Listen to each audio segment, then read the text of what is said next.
Depan masjid, pas di selatannya masjid seberang jalan itu yang ada halamannya luas buat parkir biasanya.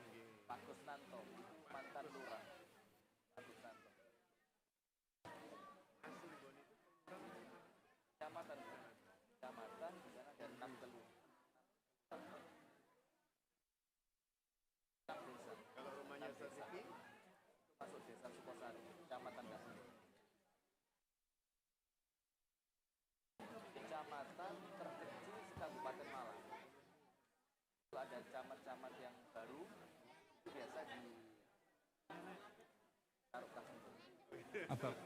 Latihan, karena hampir tidak pernah ada konflik. Tidak pernah ada konflik kayak cerita-cerita perampokan apa hampir ya.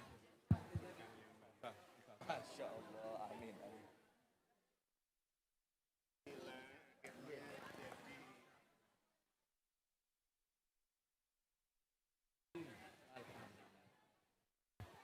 Oh nanti untuk adik-adik, terutama adik-adik yang cowok ini ya, jangan seliweran di depan kamera, okay? Jangan berlarian.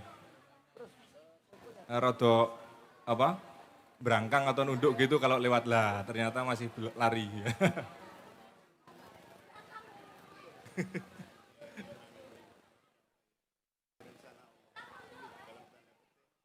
Ya Mas Dian. Apa-apa? Hah?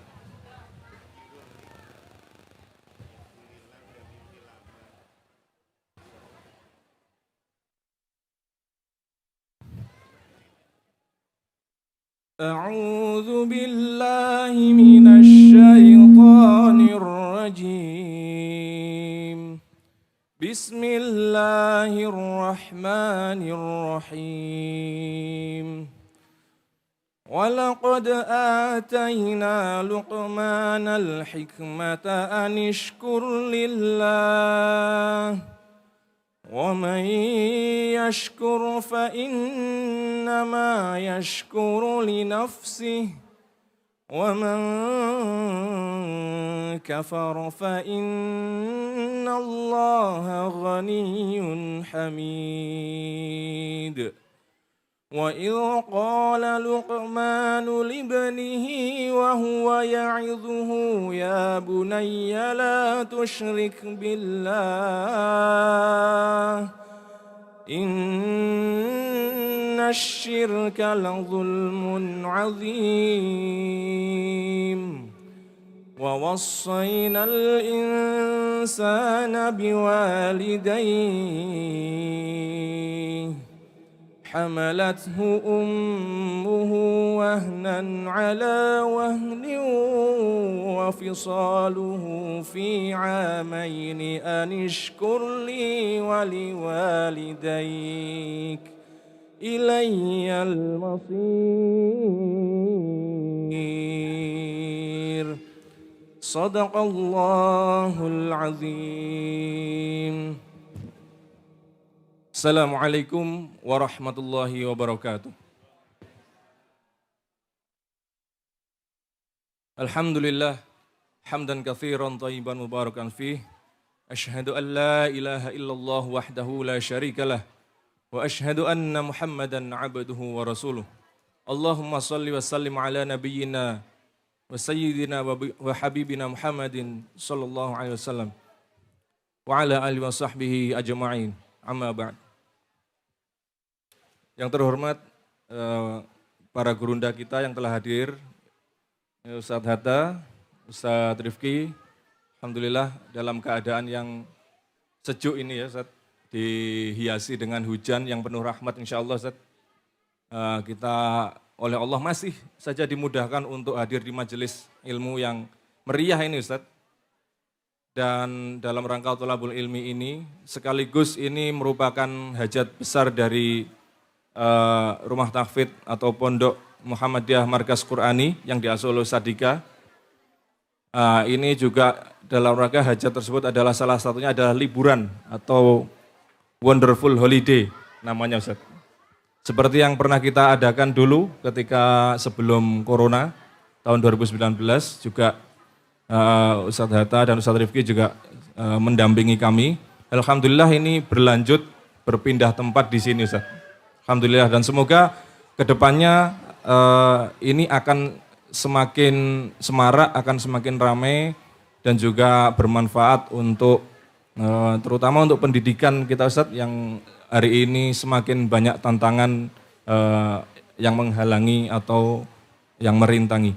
Dan juga sholawat serta salam semoga tetap tercurahkan kepada junjungan kita Nabi besar Nabi Agung Nabi Muhammad Rasulullah Sallallahu Alaihi Wasallam yang telah membawa risalah dari Allah demi keselamatan umatnya. Amin ya rabbal alamin. Pada malam hari ini yang juga merupakan bagian dari hajat MMQ yang mestinya jadwalnya Ustadz Hatta dan Ustadz Rifki itu terpisah ya. Namun nampaknya tidak bisa dipisah kata beliau. Masya Allah. Dan ini merupakan kebahagiaan kepada bagi kami, bagi tim MMQ maupun bagi warga sekitar, warga Kemendung Sekoto. Akhirnya kedua gurunda ini bisa gabung, bisa hadir bersama-sama di tempat yang mulia ini, alhamdulillah. Dan juga yang terhormat kepada seluruh pengurus MMQ, kepada para santri, para adik-adik yang ikut program Wonderful Holiday ini, semoga dari awal dimulainya pembelajaran di sini. Intinya sebenarnya di sini belajar mondok Ustaz. Jadi mengisi momen liburan dengan hal-hal positif, tapi juga tidak menghilangkan nuansa menyenangkan, nuansa bermainnya sama sekali tidak dihilangkan. Karena ternyata bermain sambil belajar itu bisa Ustaz. Tapi kecuali untuk tidak pembelajaran di dalam kelas. Kalau di sini ya disetrap Ustaz, kalau ramai di kelas.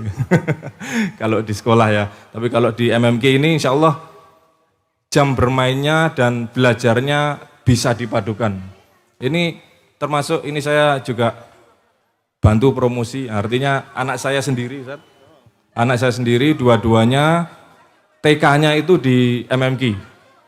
Jadi terutama anak saya yang nomor 2 itu kan sulit, sudah disekolahkan di TK biasa, sampai ditemani eyangnya itu ikut masuk kelas. Nyatanya tetap tidak mau. Bahkan mesti ngejak pulang. Dan setelah seminggu di MMQ, ya. Oh gitu ya, Ustaz. Dan setelah seminggu di MMQ, qadarullah langsung mau ditinggal. Masya Allah, alhamdulillah ini merupakan karunia yang besar buat kami ini kehadiran MMQ ini, Masya Allah. Kemudian juga yang terhormat kepada takmir Masjid Titik Cahaya Al-Mahfud Kemendung Sekoto, kemudian para pengurus PJM dan warga serta jamaah yang hadir.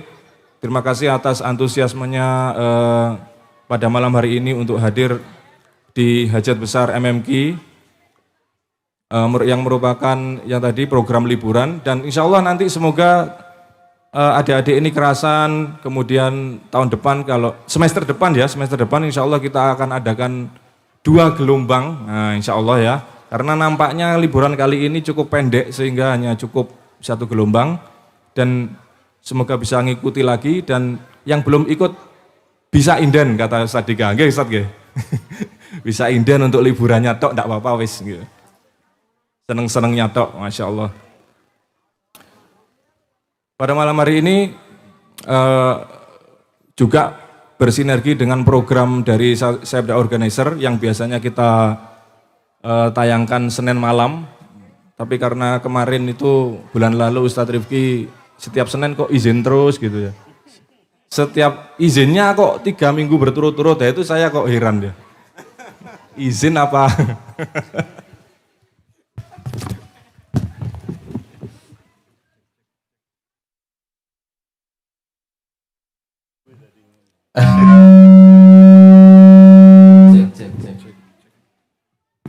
Cek.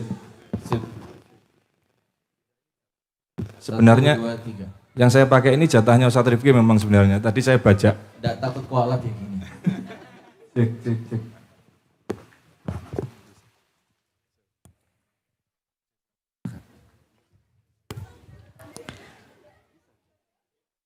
Cek. Cek 1, sudah. Dan setiap Senin malam, insya Allah dengan tema-tema keluarga ya terutama. Ini juga setelah flyer pada kajian malam hari ini, kami beri judul yang sama yaitu The Show, nama acaranya. Sharing Online with Ustadz Rifki Ja'far. Tapi kali ini spesial sekali karena ada Ustadz Muhammad Hatta. Masya Allah ini menjadi sempurna. Yang pertama sudah lengkap, kemudian menjadi lebih sempurna lagi. Masya Allah, insya Allah. Ustadz Hatta kerasa bergabung The Show, Ustadz. Tapi ya isinya ya begitu, Ustadz. Banyak guyonnya. Bukan banyak guyonnya, siap-siap dibully oleh Abu Shanum. Iya. Itu yang menjadikan saya kalau mendekati hari Senin Ustadz itu rada ndredeg gitu. Ini saya mau dikerjain pakai tema apa lagi begitu kan. Berarti kalimat I hate Monday itu jadi benar. Betul sekali, betul itu masuk Ustadz. Saya benci hari Senin itu. Ini spesial kita pindah ke hari Rabu bareng dengan apa? Ustadz Anang Wahid. Ustadz Anang Wahid juga Ustadz bareng Anang ya, Wahid, hari Masya Rabu. Allah. Sama-sama menebar kebaikan insya Allah ya, sama-sama sudah mempunyai jamaah sendiri-sendiri. Artinya memang harusnya acara-acara seperti ini harus semakin diperbanyak Ustadz ya. Terutama sekarang zamannya tuh HP, bahkan anak-anak sampai nenek-nenek, ya, anak-anak sampai nenek-nenek itu Ukhti-ukhti sampai uti-uti. uti-uti, oh ya mantep. Itu semuanya pegang HP, Masya Allah. Kalau enggak dihiasi sebanyak-banyaknya dengan konten-konten semacam ini, maka ya yang dilihat orang joget ya. Kan ini mayoritas ya, yang lewat itu kok orang joget semua, Masya Allah. Dan tema pada malam hari ini yaitu, kok lupa ya apa istilah tadi? Oh, tangis dalam cinta. Masya Allah, hampir lupa. Sudah lupa kok.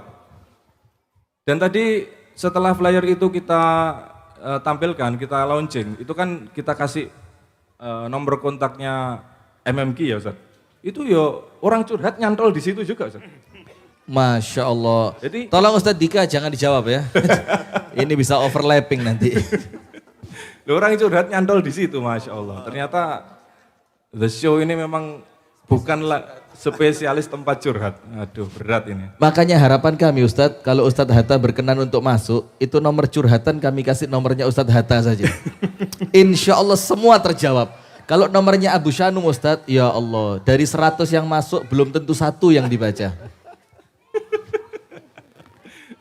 Baik, kami bacakan dulu Ustadz untuk deskripsi tema malam hari ini secara singkat, yaitu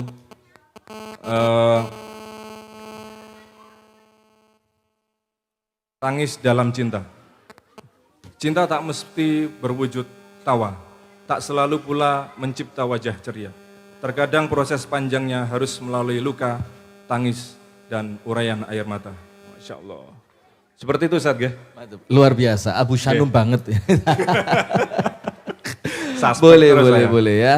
Ya, nanti kita akan, karena ini temanya talk show ya, open talk show, maka kami nanti akan bertanya, tema ini akan mengalir begitu saja melalui beberapa pertanyaan yang kami ajukan kepada para asatidzah.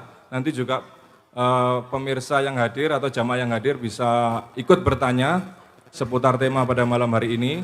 Kemudian kita juga akan bacakan beberapa tema membacakan beberapa pertanyaan yang muncul melalui online, baik melalui Facebook maupun YouTube Sayap Dakwah TV. Baik, ini Ustaz. Karena tema kita kebanyakan ada kata-kata cinta Ustaz ya. Nah ini kan orang persepsinya menjadi liar gitu ya kadang-kadang Ustaz. Karena konotasinya bisa dibawa kemana-mana cinta ini. Nah menurut Ustadz Hatta sendiri secara umum, apa definisi cinta? Wah, ini kata yang sejatinya tak terdefinisi, tapi kemudian kita dianugerahi oleh Allah kemampuan untuk merasakannya. Kalah Abu Syanum, kalah. Jadi yang menarik begini, Ustadz Abu Syanum ya. Allah Subhanahu wa Ta'ala itu memberikan salah satu potensi pada seorang hamba, setiap manusia, namanya ghorizah, jamaknya ghorois. Di antara ghorois itu ada yang namanya ghorizatun nau, naluri untuk melangsungkan keturunan atau memilih keturunan. Yang kemudian dia mewajibkan salah satu asbabnya adalah munculnya rasa cinta. Dan cinta ini bagian dari sesuatu yang Allah anugerahkan, bisa menjadikan kemuliaan di dalamnya atas sepasang hamba, atau justru kemudian sebaliknya. Dan yang menarik tadi dalam kalimat yang Gus Abu Syanum awali tadi itu ya, berkaitan dengan judul hari ini, Tangis dalam Cinta, benar ya? Mas Abu Syanum ya. Tangis dalam Cinta. Nanti biar diuraikan lebih detail dan lebih romantis oleh Ustadz Rifki ya. Karena beliau ini sosok yang sangat romantis. Pakarnya Ustadz. Pakarnya. Insya Allah. Saya berapa kali mengikuti beliau di YouTube tuh Masya Allah. Saya kok merasa dikerjain ya. Terus itu yang pertama berkaitan dengan cinta, dan tadi yang disampaikan oleh Gus Abu Syanum tentang tangis yang kadang memang harus muncul dari cinta. Cuman menjadi bias atau relatif ketika kemudian kita membahas tentang cinta yang seperti apa dan tangis yang seperti apa. Karena dua-duanya memiliki makna atau konotasi yang bisa dibawa ke arah positif atau negatif. Cinta itu bisa bernilai positif, bisa bernilai negatif, demikian pula dengan tangis. Tangis itu tidak selalu berkonotasi kesedihan, kadang orang berbahagia juga menangis, bahkan kelilipan juga menangis gitu Mas Abu Syanum. Itu mungkin sekedar pengantar sederhananya di awal, monggo. Pertanyaan yang masih sama karena kita juga ingin tahu bagaimana pandangan para gurunda ini tentang kata cinta. Monggo Ustaz Rifki.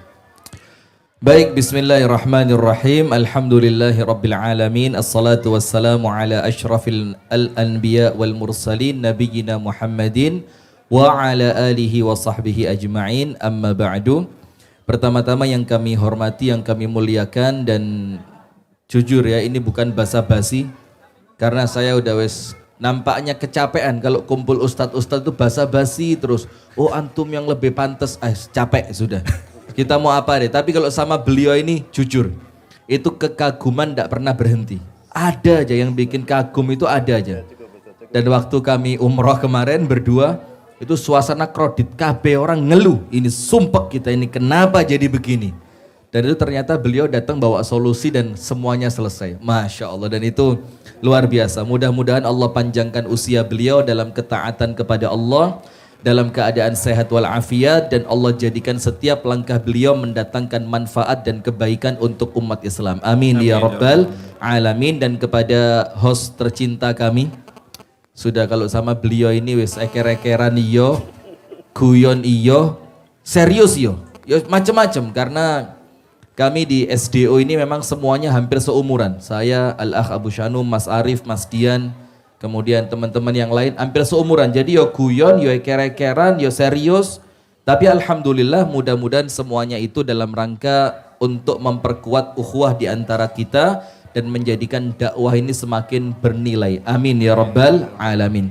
Dan kepada Ustadz Dika sebagai mudir dari MMQ, yang semoga oleh Allah senantiasa diberikan kemudahan di setiap ikhtiar dan usahanya, diberikan kesuksesan di setiap langkah dari pendidikannya, dan mendatangkan murid-murid yang insya Allah akan menjadikan jayanya Islam dan kaum muslimin. Amin ya rabbal alamin.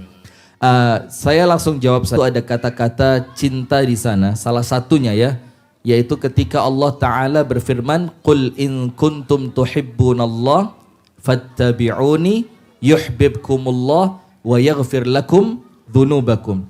Cinta itu take and give. Wes, ini daerah mana namanya? Mangiran apa? Kemendung. Kemendung. Ini salah nama kayaknya, ini jadi mendung terus ya. Daerah Kemendung ini ngerti take and give, ngerti? Wah, susah. 800 meter dari kampung Inggris, Ustaz. Pasti tahu. Oh iya betul. Ya, tetangganya kampung Inggris. Berarti Ya. tetangganya Inggris apa? Kauman ya, Kauman. Bagus. Nah, cinta itu Bu dan jamaah sekalian dan adik-adik yang dirahmati oleh Allah adalah take and give. Apa yang kita beri, kemudian apa yang kita dapatkan. Jadi gombal saja kalau ada orang ngomong cinta itu yang penting memberi, tidak harap kembali, pret. Tidak ada.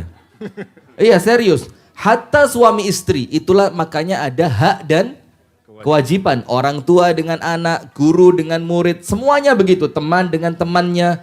Maka Allah firmankan, katakan wahai Muhammad sallallahu alaihi wasallam kepada mereka, yaitu umatmu, sekiranya mereka mencintai Allah. Nah di sini ada kata-kata apa? Cinta. Maka apa yang kita berikan dulu? In kuntum tuhibbunallah fattabi'uni. Ada satu yang harus kita berikan untuk membuktikan bahwa kita cinta kepada Allah, yaitu mengikuti sunnah Nabi besar Muhammad sallallahu alaihi wasallam. Itu yang kita berikan. Kemudian apa yang kita dapat? Yuhibbukumullah wa yaghfir lakum dzunubakum. Maka Allah akan memberikan cintanya kepada kalian dan Allah akan ampuni dosa kalian. Nah, maka sama seperti itu. Ketika kita ngomong cinta, ya harus berkorban. Dan harapan kita, pengorbanan itu akan mendatangkan sesuatu yang menyenangkan buat kita. Kita sama istri, sama suami, kita berkorban, kita kerja, kita mengharapkan sesuatu dari istri kita. Kemudian ketika istri kita mengabdi kepada sesuaminya, dia mengharapkan kesetiaan dari suaminya. Nah itulah kemudian yang dinamakan apa? Cinta. Maka apa yang kita berikan dengan tulus, agar kemudian orang yang kita berikan cinta kita kepada mereka, itu bisa memberikan sesuatu yang baik juga untuk kita. Nah itu cinta. Antum tidak tanya tangis? Tangis. Tanya. Tangis. Tanya, ya. Kalau tangis baik. apa Ustaz? Iya, itu yang saya tunggu malah. Subhanallah. Terima kasih. Nah sekarang tangis. Nah seperti percis yang Ustadz Hatta sampaikan tadi, hafizahullahu ta'ala, tangis itu kan macam-macam ya. Ada orang nangis karena sedih. Ibu-ibu pernah nangis karena sedih? Sering, bagus. Sekalian curhat ya, bagus. Nangisnya sering itu karena suami atau karena apa? Oh rahasia, bagus. Luar biasa loh Kemendung ya. Ustaz, yang mencurigakan itu ditanya pernah nangis atau tidak, jawabnya sering. Sering. Tidak ada pilihan sering, tapi kok muncul nih? Ya memang karena keterlaluan, saking seringnya gitu loh ya. Apa alasannya rahasia? Ada nangis karena sedih, yo normal, namanya juga manusia. Kadang-kadang kita mendapatkan sesuatu yang tidak kita senangi, kita sampai nangis. Yang kedua, ada menangis karena apa? Karena bahagia. Nah sekarang yang dibahas di malam hari ini, nangis karena bahagia. Maka saya ingat sekali ucapan dari pengasuh pondok pesantren Gontor, yaitu Kiai Haji Abdullah Sahal. Beliau mengatakan dengan gaya ciri khasnya beliau, berapi-api kalau ngomong. Dan kalau beliau itu ngomong sama muridnya, murid itu dianggap anaknya. Luar biasa, itu yang kemudian nampaknya sekarang hilang dari jiwa pendidik. Jadi murid itu dianggap ini anakku, harus tak openi seperti aku ngopeni seorang anak. Bukan sekedar murid yang orang tuanya membayar buat kita, enggak. Maka beliau bilang, Bu, Pak, mendingan nangis sekarang pisah dengan anakmu yang masuk pesantren, daripada nangisnya nanti ketika anakmu besar ndak ngerti apa-apa. Nah coba ibu-ibu, awal putra putri panjenengan masuk ke pesantren, nangis ndak? Nangis? Yang nangis anaknya apa orang tuanya? Lebih banyak orang tuanya, jujur ini, lebih banyak orang tuanya. Dulu waktu kami di pesantren, itu kalau kunjungan orang tua yang turun cuma umi saya, abah saya ndak mau turun. Saya mangkel waktu itu. Wah, iki abi ini ndak sayang sama anaknya gitu. Jadi cuma jendela mobil dibuka, kemudian Wis, gak kurang ya, gak, ya wis, tutup lagi, seret. Saya mangkel saya, ini orang tua model apa ini, gitu kan. Jadi yang turun cuma umi saya, kemudian setelah itu subhanallah, setelah saya lama-kelamaan diceritani sama umi saya, ternyata apa? Bukan abimu ndak mau turun, tapi gak tego, khawatir nangis, lek nangis nanti kamu melok nangis, gak kerasan dek pondok. Nah, itu tangisan di awal anak kita masuk pesantren. Tapi nanti insya Allah ketika mereka lulus dan oleh Allah ilmunya diberkahi, oleh Allah ilmunya dijadikan ilmu yang manfaat, insya Allah itu akan menjadikan orang tua tersenyum setelah awalnya mereka menangis. Barakallahu fikum, wallahu ta'ala a'lam bissawab. Mohon maaf Ustaz Rifki, apakah bisa dilengkapi ceritanya yang sampai manjat genteng itu? Jangan. Sudah selesai itu cerita Oh, itu. enggak ada Itu rating bisa turun. Apa nyemplung kolam lele enggak ya? Ada kisah juga waktu di pesantren. Jadi dihukum dimasukin kolam lele. Bu, Anda bisa bayangin sensasinya kan? Cek, itu lele. Lah Ustaz, lele yang enggak dipatil, alhamdulillah. Itu lele penuh gitu. Lewat di kaki, serut. Dan itu direndamnya Pak, bukan 20 menit, 30 menit, 3 jam. Mulai waktu masuk sekolah sampai istirahat kelas selesai. Masya Allah, ya gara-gara saking kreatifnya waktu mondok dulu. Jadi yo kreatif, yo bedik ini diantara dua. Nanti enggak menyebabkan trauma para murid ya Ustaz? Para santri ya? Enggak, karena itu nanti insya Allah malah menjadi apa ya, kenangan indah selama di pesantren, kira-kira begitu. Masya Allah. Ustaz, dari apa yang terpapar ini tadi, bahwa yang dipaparkan, terpapar, bahwa sepertinya hampir keseluruhan muara daripada cinta itu besar berhubungan dengan keluarga. Bahkan kalau mau kita sempitkan, kata cinta itu dihubungkan dengan hanya hubungan suka antar lawan jenis, maka ujung-ujungnya pun pembuktian mengenai cinta itu adalah membentuk sebuah keluarga. Ingatan Ustaz, tuntutannya begitu. Bagi yang memang cintanya enggak beneran ya kadang-kadang diajak melangkah ke jenjang berikutnya enggak mau begitu. Kalau kita mau hubungkan dengan itu. Nah, kemudian tadi juga ada kisah Kiai Sahal tadi menganggap bahwa santri-santrinya adalah seperti sudah anaknya sendiri. Nah, anak ini kan anggota keluarga, jadi sepertinya cinta itu hampir-hampir hubungannya erat sekali dengan keluarga ya Ustaz. Nah, kemudian kita kan juga dilarang Ustaz mencintai sesuatu itu berlebihan. Bahkan termasuk kepada keluarga. Nah, bisa dicontohkan tidak Ustaz batasan-batasan real yang dimaksud berlebihan itu kalau di dalam keluarga? Monggo Ustaz Hatta. Baik, ini posisi saya memang posisi yang selalu mengejutkan untuk ditanya ceritanya. Jadi tadi saya itu merasa, pertama itu Ustaz Rifki, kemudian saya. Tiba-tiba karena mungkin kedekatan emosional. Kedekatan emosional itu maksudnya semakin dekat semakin emosi gitu. Nah itulah kenapa, karena kita sudah berpengalaman dengan beliau, kita mau jauh-jauhan aja. Jauh-jauhan. Bahaya. Jadi menarik ini yang disampaikan oleh Gus Abu Shanum ya. Beliau menghantar kita, Bapak Ibu yang dirahmati Allah, untuk kemudian memiliki pola berpikir yang runut. Bagaimana tadi Gus Abu Shanum mengawali cinta dari sekedar hanya laki-laki dan perempuan, sampai kemudian berbicara tentang keluarga, tapi kemudian dibungkas dengan kalimat, bukankah cinta kita terhadap keluarga itu tidak boleh mengalahkan cinta hakiki kita kepada sesuatu yang lebih berhak untuk dicintai. Bahkan lebih wajib, bukan lagi lebih berhak, tapi lebih wajib untuk dicintai. Saya akan contohkan yang sederhana ya, sebaik-baik kehidupan tentu saja kehidupan Rasulullah SAW. Dan kita merasa tidak ada satupun fragmen kehidupan beliau yang tidak menakjubkan buat kita semua. Semakin kita kaji, semakin kita sebut, semakin kita baca kisah beliau, pasti semakin membuat kita kagum. Salah satunya hadirnya Rasulullah SAW di atas bumi Allah ini, kita meyakini dengan pasti tanpa ragu. Ini bagian dari wujud cinta Allah kepada kita, kepada manusia.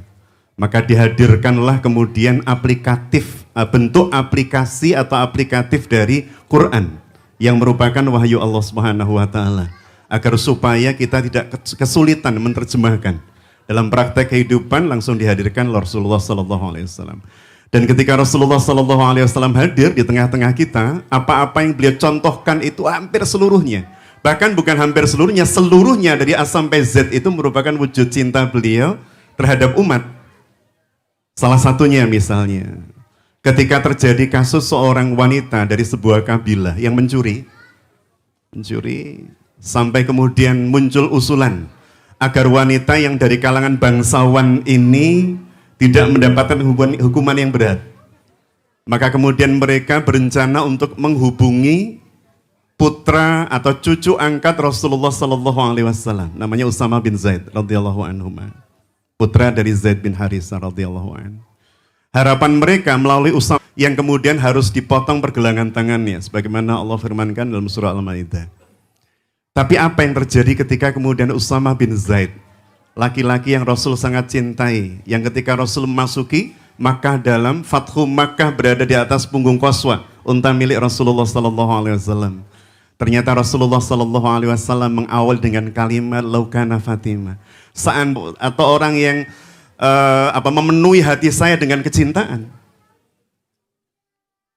Seandainya saja Fatimah yang melakukan itu, maka Rasulullah sallallahu alaihi wasallam menyebutkan, akulah yang akan memotong tangannya. Akulah yang akan melakukan hukuman itu terhadapnya. Di ujungnya Rasulullah sallallahu alaihi wasallam menutup dengan kalimat yang sangat indah. Maka kemudian hukum itu menjadi hancur ketika para pelaku yang memiliki pangkat jabatan status sosial, mungkin kalau sekarang viralitas dan seterusnya, itu kemudian hukum menjadi tumpul, sedangkan orang-orang kecil selalu menjadi tajam, hukum itu berlaku atasnya. Maka Bapak Ibu yang dirahmati Allah, anak-anakku, kita belajar dari Rasulullah sallallahu alaihi wasallam bagaimana menempatkan cinta secara tepat dan benar serta proporsional, bahwa apapun tidak bisa menggantikan kedudukan dan keadilan dari cinta kepada Allah Subhanahu wa taala, tentu bersama dengan syariat-syariat yang Allah tetapkan melalui Rasulullah sallallahu alaihi wasallam. Itu mungkin gambarannya. Gus Abu Shanum. Allah alam islam. Wah, merinding saya itu.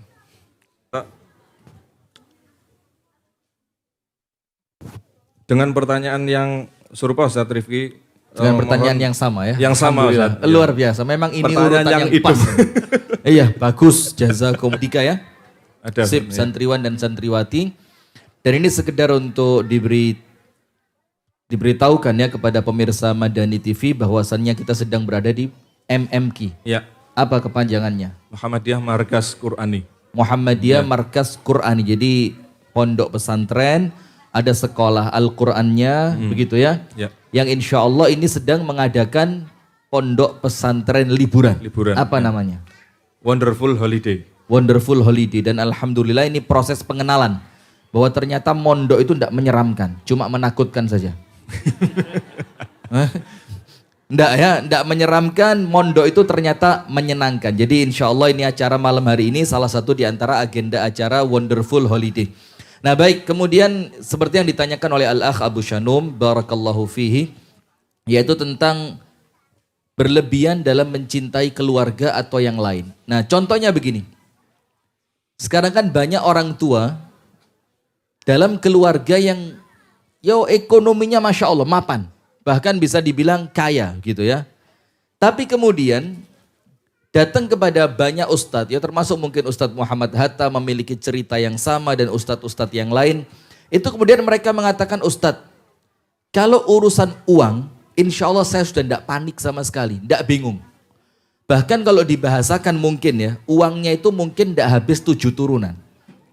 Tapi kemudian saya kepingin bagaimana anak saya ini Ustadz, wes tidak usah mikir uang.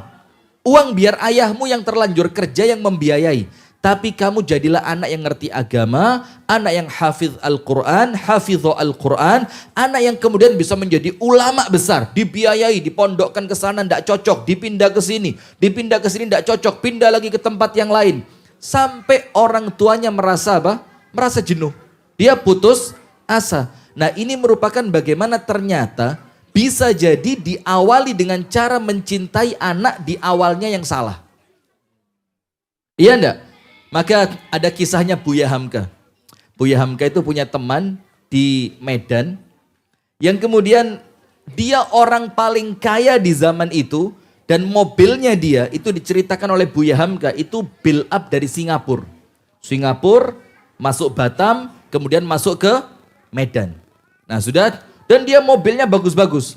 Tapi tidak pernah sekalipun menaiki mobil itu. Tiap hari kerjaannya dari rumah menuju dia punya toko itu jalan kaki pakai tongkatnya itu payung. Nanti kalau terlalu panas siang hari di kota Medan itu payungnya dipakai. Atau kadang-kadang dia duduk sebentar di suatu kedai begitu, dia minum kopi, dia minum teh kemudian jalan lagi pulang. Lalu ditanya, Anda kan orang kaya. Kenapa kok nampaknya bukan seperti orang kaya? Tidak pernah naik mobil, pakaiannya biasa, makannya juga makanan yang biasa. Jawabannya lihat, ibu-ibu, bu, petan, la haula wala quwata illa billah. Ada es krim Ustaz di belakang. Ini ganggu konsentrasi. Fasilitas. Es krim dari teman kita yang itu, Hah? Siapa? yang ikut umrah waktu itu. Edi. Dia kan janjiin es krim. Edi yang bukan. ketemu di Surabaya. Bukan. Bukan. Nah, nanti insya Allah Fasilitas. berikutnya ada lagi, ada sponsor es krim banyak, jangan khawatir. Nah sudah, maka ditanya sama laki-laki tua tadi, Anda ini kok kaya tapi tidak kelihatan kaya, baju biasa, makan biasa, mobil nggak pernah dipakai. Jawabannya ibu-ibu, panjenengan dengar dan adik-adik sekalian ya. Apa jawabannya? Aku orang kaya, tapi aku anaknya orang miskin. Memang aku kaya, tapi aku ini anaknya orang miskin. Sehingga aku terbiasa hidup seperti ini. Dan yo jalan kaki itu buat saya biasa, makan seperti ini sudah enak. Kemudian tidak perlu saya naik mobil kata dia. Nah tapi anak saya, dia miskin. Tapi dia anaknya orang kaya. Maka mobilnya yang pakai siapa? Ayo, anaknya. Kemewahan yang menikmati siapa? Anaknya. Dan akhirnya ketika orang tua salah mencintai anak dengan memberikan apapun yang diinginkan, anaknya tidak akan terbentuk dengan mental yang kuat. Betul apa betul? Betul loh Ustadz kok. Astagfirullahaladzim. Maaf Ustadz. Nah, artinya ibu-ibu sekalian mencintai dengan cara yang salah itu banyak sekali. Dan contohnya adalah seperti yang kita sampaikan tadi. Sampai orang tua ini bilang apa? Wes gini aja Ustadz. Kalau ada anak yang pinter, potensial, dan kemungkinan anak itu bakal betah di pondok, tak PE anak angkat. Karena saya merasa sudah telat buat anak saya. Kenapa? Dari kecil dimanja, jalan-jalannya itu bu, bukan ke Surawono. Candi Surawono. Jalan-jalannya itu KL, ngerti KL?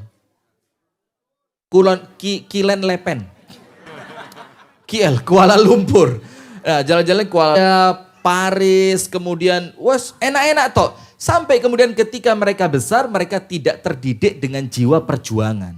Nah inilah bagaimana mencintai anak dengan cara yang selamatkan dari pengaruh luar yang nampaknya sudah tidak baik sekarang. Nah tak kasih cerita lagi dikit ya. Saya waktu awal mau dipondokkan sama umi saya, jerit-jerit. Seperti Abu Shanum tadi bilang. Saya itu waktu kecil bu, Masya Allah tenaganya terlalu banyak. Sampai akhirnya menek genteng, mencolot pagar, ngasak bawang merah itu yang habis dipanen, ngasak brambang. Itu hidup saya waktu kecil, maka besarnya begini Anda bisa lihat dong.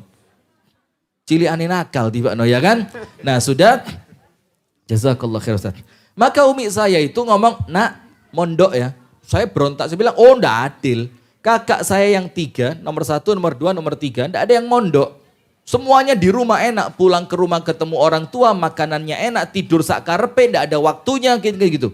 Sementara kenapa harus saya yang mondok? Oh enggak terima. Saya anggap saya tidak disayangi. Saya anggap Umi MMQ. Oh. Kok MMQ tidurnya karpet? Tidur karpet atau kasur Ustaz? Kasur. Ya bukan pondok, hotel ini. Makannya apa? Makannya nasinya anget atau dingin? Anget kok pondok. Jangan Ustaz, kasih yang dingin Ustaz. Latihan. Nah, apa? Kasih es. Kasih campurin es ya, nasinya campurin es biar dingin. Sudah, maka jawaban Umi saya cuma satu. Yang itu kemudian bikin saya, oh ya wis, berarti saya memang harus mondok. Apa jawabannya Umi saya? Nak, gini loh. Kalau semua kakakmu sekolahnya sekolahan umum, yang satu akuntan, yang satu apoteker, yang nomor 3 dokter. Saya nomor 4, itu disuruh mondok. Saya mikir, loh kok enak, liane enak-enak kabeh, masa depan cerah ini. Kok nampaknya saya tok yang suram ini kan, dilebokno pondok. Karena zaman itu mondokno anak kemungkinannya 2. Lek gak bodoh nakal. Ayo iya apa enggak? Zaman tahun 96, tahun awal-awal tahun 90-an, mondok itu pilihan terakhir. Sekarang pondok pendaftarannya sudah tutup, sekolah favorit belum dibuka. Iya apa enggak? Luar biasa. Nah sudah Umi saya bilang gini loh nak, nanti kalau mama meninggal, kalau abimu meninggal, ndak ada anaknya yang bisa nyolatin, ndak ada anaknya yang bisa doain, ndak ada anaknya yang bisa ngirim pahala ke alam kubur. Terus mamamu sama abimu di kuburan mau ngapain? Saya pikir, oh kalau ini alasannya boleh. Nah walaupun ketika kita masih kecil mikirnya apa? Ndak cinta sama saya. Kenapa saya kok perasaannya seperti dibuang masuk pondok. Tapi ternyata justru itulah ungkapan cinta. Tapi di zaman yang serba sekarang ini gadget di mana-mana, ya apa ya, tampilan-tampilan kemaksiatan atau tantangan zaman ini sudah sedemikian rupa. Tentu akan mempengaruhi banyak pandangan terhadap anak-anak, terutama bahwa kesenangan itu kalau sekarang umumnya itu melulu tentang diperbolehkannya ngegame lah atau main gadget atau dan sebagainya. Nah, untuk anak-anak yang mungkin dalam tanda kutip dipaksa untuk ke pondok mungkin atau ngaji ya, itu supaya tidak kebablasan mereka mengimagekan menjadi benci itu bagaimana Ustaz? Menurut saran Ustaz Rifki? Monggo. Saya tidak dengerin pertanyaannya, saya kira Ustaz Hatta tadi. Ya Allah. Antum sebut nama dulu baru ini Ustadz Rifki bertanya. Gitu loh biar saya konsentrasi, saya buka WA, buka YouTube. Ternyata tiba-tiba Ustadz Rifki. Coba silakan diulang pertanyaannya. Ngeprank. Ya inilah keunikan ya Ustadz. Unik, luar keunikan biasa. The Show itu kayak gini. Jadi kadang hostnya ngeblank gitu ya. Oh sering lah itu. Sering hostnya yang ngeblank. Sering. Saya ceramah dia buka YouTube Ustadz. Dulu antum Ustadz Hatta, kita khataman kitab tauhid Ustadz. Khataman kitab tauhid bulan Ramadan, bulan suci Ramadan. Saya jelasin kitab tauhid, dia main game. Terus saya lirik Ustadz, lo main game. Ini penjelasannya belum selesai, saya bilang Abu Shanum lanjut, bingung dia. Sampai mana Ustadz? Sampai akhirat saya bilang. Hei, subhanallah. Lanjut pertanyaan. Jadi dengan tantangan zaman yang sedemikian ini banyak hampir saya lihat kemarin juga waktu ke Malang ya mampir ke warung gitu. Itu ada keluarga kemudian bapak ibu ada 3 anaknya. Itu 5 ada gadget 5. Jadi semuanya pegang. Iya. Nah, ini kan bagi anak mungkin ini wujud cinta ya, orang tua memberi apa yang anak inginkan, ketawa-ketawa sendiri macam-macam. Nah, bagi orang tua tentu ketika dalam kondisi yang melihat tentang masa depan anaknya, apalagi kalau paham, sudah cukup. Oh, belum ya? Cukup sudah. Paham. Maaf ibu-ibu, saya tadi ngetes aja. Saja harus paham. Ilmu itu kan harus semua tong. Jazakumullah khair ala Abu Shanum. Dan mohon maaf Ustaz Hatta ya. Jadi begini, saya paham pertanyaannya, artinya terkadang ada keinginan anak yang oleh orang tua tidak diberi, tapi bagaimana caranya agar anak itu tidak benci sama orang tua gitu kan? Ngono tok ae dawa era motor. Orang cerdas itu menyederhanakan sesuatu yang rumit. Pertanyaannya terbatas sehingga harus dipanjangkan. Oh iya, boleh. Pertanyaannya terbatas. Berarti jawabnya dipanjangin dikit itu aja ya. Jadi begini Ibu-ibu, Islam itu tidak melarang sesuatu kecuali pasti punya solusi. Betul apa enggak? Islam melarang zina atau tidak? Ibu-ibu, Bu. Islam melarang zina atau tidak? Melarang. Apa solusinya? Nikah belum wis wayuh. Astagfirullahaladzim. Anak tangganya yang pas gitu loh, nikah. Kalau nikah belum cukup, Allah firmankan fankihu ma taba lakum minan nisa'i mathna wa thulatha. Saya takut diwasno Hajah Yuning. Ya Allah takut saya. Wa ruba. Kalau enggak 2, 3 atau nah, artinya Islam itu ketika melarang sesuatu pasti Islam sudah punya solusi. Pasti Islam sudah memiliki alternatif dan tidak boleh dibilang alternatif karena itu lebih baik dibanding yang dilarang. Zina dilarang, oh nikah jauh lebih baik. Nah maka orang tua pun begitu. Ketika kita tidak menginginkan anak kita merasa kita tidak sayang dengan dia gara-gara apa yang dia inginkan tidak kita beri, ya kasih yang lain dong. Contohnya gini sekarang, orang tua tidak ngasih anak HP. Tapi anak yang terlanjur tidak main HP, tidak diajak ngobrol, tidak diajak jalan-jalan, tidak diajak kemudian main bola di luar rumah. Loh kalau zaman dulu Pak wes enak, dolen di jopo omah, gak gelem oleh, saiki sampai diseret kongen metu omah. Gara-gara dalam rumah terlanjur main. Kan gitu sekarang yang di Facebook itu kan. Kalau dulu main di luar sampai ndak mau pulang. Sekarang main di dalam ndak mau keluar sampai Masya Allah putih-putih kayak kain kafan. Sampai putih-putih ndak tahu kena matahari blas kan gitu. Nah maka bagaimana caranya agar tidak menumbuhkan kebencian pada anak? Ayo orang tua yo harus berkorban waktu.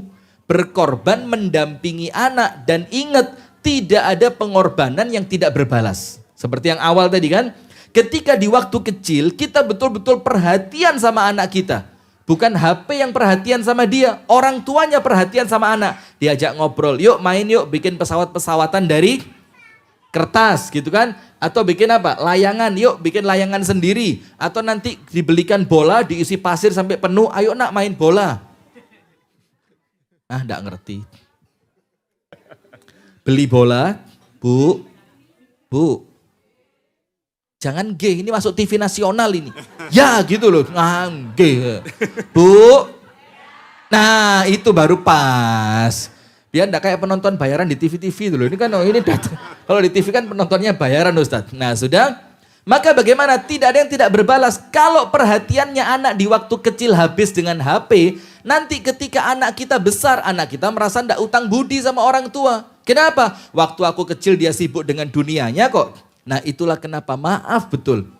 Di saat ini ada beberapa kejadian yang kita lihat, orang tuanya sudah betul-betul renta. Renta itu apa? Sudah sangat tua, sama anaknya tidak diperhatikan. Dan saya pernah lihat langsung kejadian seperti ini. Orang tua itu anaknya bangun rumah bagus, rumah orang tuanya dibiarin seperti semula. Dan dia, istrinya, anak-anaknya tinggal di rumahnya, rumah orang tuanya tetap hanya dikirimi makan di setiap waktu makan. Coba. Dan ternyata saya coba perhatikan ada apa kok anak setega itu sama ibunya. Ternyata jawaban tetangga-tetangganya apa? Wong ciliane mbe ibuke gak diopeni. Apa bahasa Inggrisnya? When he still young, still baby, his mother not care with him. Mbah sapa lah itu, pokok ketika dia kecil ibunya tidak perhatian sehingga tidak ada keterikatan batin antara seorang anak dengan siapa? Ibunya. Masya Allah. Tak kasih satu cerita ya Ustadz, mohon maaf ya karena pertanyaannya terbatas Ustadz. Gini, tahu enggak di Jepang itu pernah ada suatu budaya buang ibu ketika ibunya tua. Karena dianggap sudah tidak produktif. Pernah dengar Bu? Jadi kalau sudah ibunya tua, sudah bongkok, tidak bisa jalan, itu digendong sama anaknya. Dibawa ke tengah hutan yang paling dalam. Suatu hari dan itu menjadi kebiasaan yang normal di antara mereka. Karena dianggap ibunya tidak lagi produktif, ngerepoti. Orang Islam tidak boleh nganggap ibunya ngerepoti. Orang Islam itu menganggap orang tuanya pintu surga. Nah sudah, akhirnya suatu malam ada seorang anak muda gendong ibunya yang renta. Dan ibunya tahu nanti malam saya bakal digendong mau dibuang sama anak saya. Tahu enggak ibunya bawa apa? Bawa kantong kresek isinya kerikil. Isinya apa? Kerikil. Buat apa? Ketika dia digendong sama anaknya dari depan rumah, itu kerikilnya sama ibunya dijatuhin satu. Sampai tempat dia meletakkan ibunya. Terus ketika anaknya meletakkan ibunya, anaknya ngomong sama ibunya, "Bu, sudah ya, cukup sampai di sini perjumpaan kita." Terus ibunya bilang apa? "Nak, tadi ibu sudah ngelempar kerikil satu demi satu mulai pintu rumah sampai kamu letakkan ibu. Itu nak, biar kamu nanti pulangnya ndak kesasar." Biar kamu pulangnya apa? Ndak kesasar. Kamu lihat ini, kerikil ini, nanti kerikil ini akan mengantarkan kamu sampai depan pintu rumahmu nak. Akhirnya katanya anaknya apa? "Wis gak sido wis bu, ndak jadi." Akhirnya sama anaknya ibunya kembali digendong, kembali dibawa pulang. Kenapa? Karena dia lihat ada pengorbanan dari ibunya. Maka anak itu cintanya sama ibunya itu yang bales. Itu otomatis. Hal jazaul ihsan illal ihsan. Bukankah kebaikan itu akan berbalas dengan apa? Nah kalau waktu kecil ibunya sibuk senam, sibuk ari, sibuk petan, sibuk shopping, tidak punya duit. Drakoran, sepeda. Jangan curhat di sini, jangan. Saya tahu itu, tapi tidak apa-apa lah ya. Nah, maka ketika anaknya dewasa, ya anaknya merasa, ibu saya tidak punya jasa kok. Nah, disitulah fungsinya agama. Fungsinya apa? Agama. Kalau di agama, saele-elei ibu, saele-elei bapak, tetap wajib dihormati. Kira-kira begitu. Wallahu ta'ala a'lam bishawab. Masya Allah. Kurang panjang? Tulong, oh enggak ya? Tulong. Baik, Ustaz Hatta. Nah ini baru betul ya? Ini betul, sebut dulu namanya iya. Ustadz Hatta. Nah nanti beliau merhatiin. Ustaz Hatta, mengenai menyambung dari pertanyaan tadi, kadang kan kita mau memulai merubah diri, Ustaz. Orang tua ini mau merubah diri, tetapi sudah merasa itu terlambat. Mungkin karena anaknya ada yang udah SMA, ada yang udah SMP, begitu diingatkan udah responnya udah nggak istilahnya ngendalikannya udah nggak seperti waktu kecil dulu kan Ustaz, tenaganya udah terlanjur, kalau dibilang udah terlanjur bales begitu, sering bantah dan sebagainya. Nah, kemudian bagaimana untuk mengawali di saat-saat yang seperti itu Ustaz? Baik, terus Mbak Gus Abu Syanum. Dalam ilmu parenting itu ada yang disebut dengan hutang pengasuhan. Hutang pengasuhan. Artinya ketika saya salah membimbing, mendidik, mengasuh, mendampingi anak, maka harus ada hutang yang saya bayar pada waktunya. Contoh sederhananya begini. Ketika para ayah, bunda, anak-anak kita di waktu kecil dulu, panjenengan mau tindakan, kadang pengen derek, leres nggih? Kadang pengen derek. Ketika kemudian mereka pengen ikut, bah ikut, ya ikut, pak ikut. Kadang kemudian kalimat kita sederhana sih kalimat kita, tapi kemudian efeknya panjang. Kalimat kita kadang sedilok, ayahmu metu dilok kali. Muter perumahan balik, ya sedilok. Dikentani gini ya, Mbak E, Mbak UE atau siapa ya. Ternyata kan muternya sak kota itu kan. Pulangnya kemudian justru sore. Dan itu kemudian terjadi berulang-ulang. Sampai kemudian membentuk apa yang kemudian disebut dengan habit kebohongan yang diterima kemudian oleh anak. Dan kemudian di sini terbentuk keinginan untuk melakukan hal yang serupa. Karena setiap anak itu adalah duplikator terbaik atas apa yang dia lihat dan dia dengar. Maka ketika kemudian dia lihat, dia dengar apa yang terjadi ketika dia mulai SMP. Kalau yang dilakukan oleh ayahnya atau ibunya itu kita sebut dengan nilap, maka kelak mereka akan nilap orang tuanya dengan cara yang Sama tapi dengan pola berbeda. Ngapain nak? Belajar kelompok. Sampai jam berapa? Jam 3 mah. Jam setengah 4 mah. Tapi ternyata sampai Isya tidak pulang-pulang. Artinya apa? Artinya sudah terpola di sini apa yang diajarkan oleh ibu bapaknya, didengar, dilihat, dirasakan, dan seterusnya. Dan kemudian itu menjadi bagian dari cara dia hidup. Cara dia melakukan sesuatu dan seterusnya dan seterusnya. Contoh yang lain misalnya. Ini kalau kemudian kita berbicara tentang hutang pengasuhan itu sejatinya berkaitan dengan banyaknya orang tua yang secara tidak sadar membonsai fitrah anak. Atau bahkan yang lebih parah adalah membunuh fitrah anak. Contoh yang lain ini biar lebih mudah untuk kemudian kita memahami. Mohon maaf Bapak Ibu. Panjenengan rumiyin atau saya tanya sekarang ya. Sekarang anak-anak kita kelas 4, kelas 5 atau ketika mereka sudah balik ya, kelas 6 atau 1 SMP, bangunkan anak yang paling sulit untuk sholat itu waktu apa Pak? Waktu subuh ya, waktu subuh. Pertanyaan saya sekarang, ketika dulu mereka masih bayi, anak-anak itu meleknya sebelum subuh atau setelah subuh? Sebelum. Berarti itu desain dari Allah. Desain dari Allah, fitrahnya setiap manusia, siapapun mereka sudah include memiliki jam biologis bangun sebelum subuh. Semua manusia. Tapi apa yang terjadi ketika bayi-bayi itu bangun sebelum subuh? Ibu dan bapaknya langsung, nah ijik peteng nak, ayo turun merem-merem. Leres apa? Apakah itu terjadi sekali atau berulang-ulang? Berulang-ulang, maka tercetak biru di dalam sistem biologis anak jam bangun baru, yakni waktu sebelum duha. Sehingga ketika panjenengan kemudian kesulitan membangunkan anak, jangan kaget karena itu sistem yang kita cetak di blueprint mereka, di otak mereka. Allah sudah mendesain fitrah semua manusia itu melek sebelum subuh. Itu waktu yang terbaik, di sepertiga malam terakhir. Tapi kemudian kita merusak fitrah itu. Contoh yang lebih kuat lagi, yang ketiga. Bunda-bunda, mohon maaf. Ketika anak-anak kita masih kecil, kemudian usia-usia ananda ini mungkin, atau mungkin usia 5 tahun. Ketika anak usia 4 tahun, 5 tahun lari-lari, apa kalimat ibu dan bapaknya? Ketika mereka lari ke sana kemari. Ojo melayu. Ojo melayu, engkau. Tiba.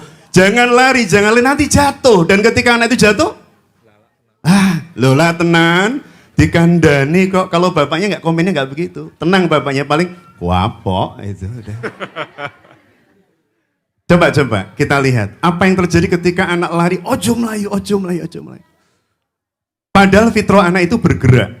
Fitrah anak itu bertanya.